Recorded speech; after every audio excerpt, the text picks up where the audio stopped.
So here's our warning.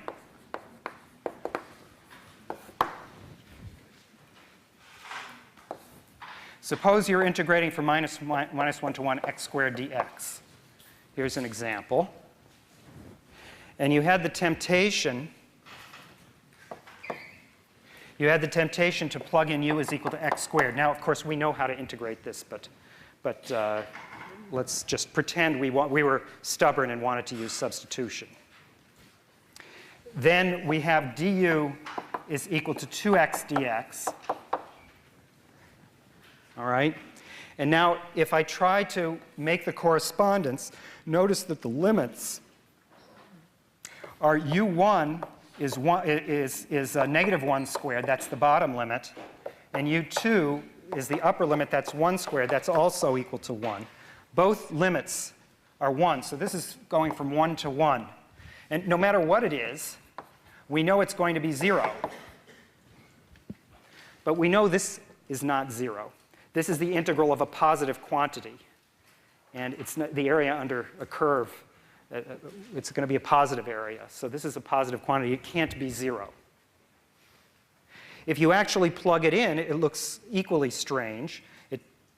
You put in here this u, and then so that would be for the u squared. And then to plug in for dx, you would write dx is equal to 1 over 2x du. And then you might write that as this. All right? And so what I should put in here is this quantity here, which is a perfectly okay integral, and it has a value. I mean, it's what it is. It's 0. So, of course, this is not true. And the reason is that u was equal to x squared, and u prime of x was equal to 2x, which was positive for x positive and negative for x negative. And this was the sign change which causes us trouble. If we break it up into its 2 halves, then it'll be okay, and you'll be able to use this. Now, there was a mistake, and this was essentially what you were saying.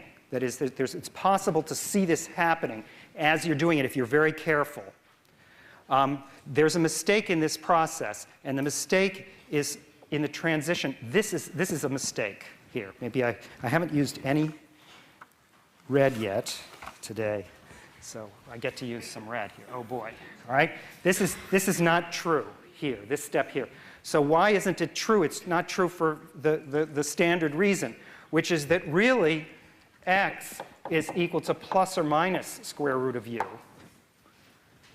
And if you stick to one side or the other, you'll have a coherent formula for it. One of them will be the plus and one of them will be the minus, and it will work out when you separate it into its pieces.